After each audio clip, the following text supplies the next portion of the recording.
The flight was a blur of terror and freezing wind. I lost consciousness twice, the altitude thinning the air until my lungs burned. Each time I woke, the world was a dizzying tapestry of clouds and jagged peaks far below. The beast's body was a living furnace, and the press of its hot, scaled underbelly against my side was the only thing that kept the killing frost at bay. I was its prisoner, kept alive by the very source of my terror. We landed with a force that rattled my teeth.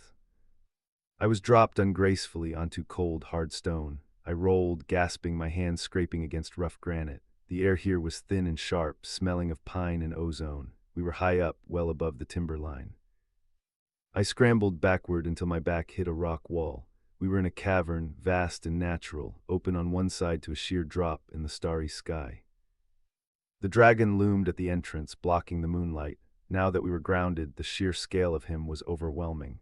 He was a mountain of muscle and scale, his tail twitching with agitation. But he was hurt. A massive iron bolt, the shaft as thick as my arm, was lodged deep between his shoulder blades. Dark, viscous blood oozed around the entry wound, dripping onto the stone with a hiss. He shuddered, a full-body convulsion that shook the cavern floor, and then collapsed onto his front legs with a groan that was less a sound and more a vibration of pure agony. "Why are you wearing a dress?" The voice was impossibly deep, a gravelly rumble that echoed not just off the stone walls but through my bones. I blinked, the absurdity of the question short-circuiting my panic. "Excuse me."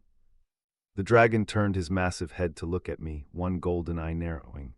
"Your stronghold, I have sieged it. It is a place of war. Why do you wear that?" "I did not have anything else to wear," I lied, my voice shaking. He exhaled, a puff of smoke rolling over the floor. He clearly did not believe me. "I felt like wearing a dress," I snapped, adrenaline making me reckless. "I was going to put on perfume and jewelry until you made my wall, ceiling, and half my bed disappear, along with my life."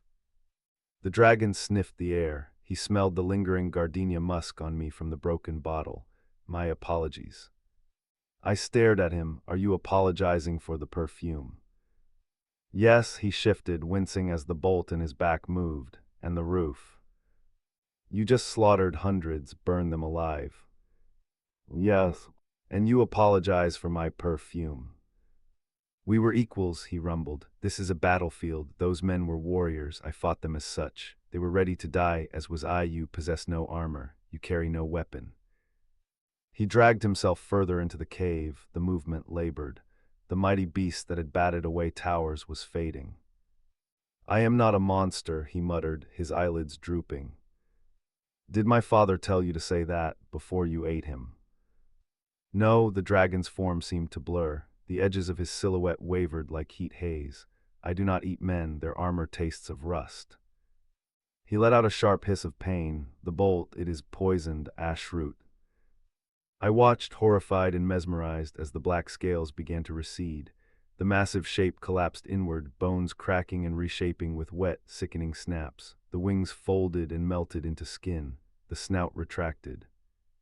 Steam billowed off his body, obscuring him for a moment.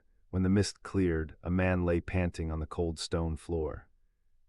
He was huge, easily near 7 feet tall, naked and shivering with the shock of his transformation. His skin was the color of burnished bronze, taut over a physique built for war.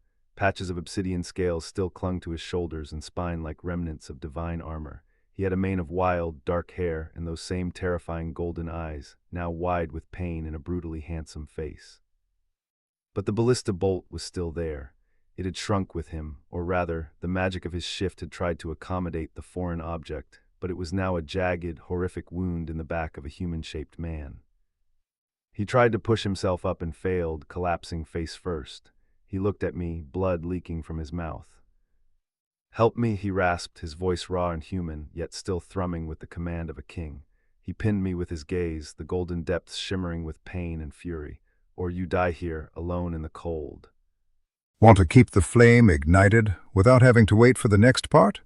You can find the full, tantalizing tale on our main page. See the link in the description.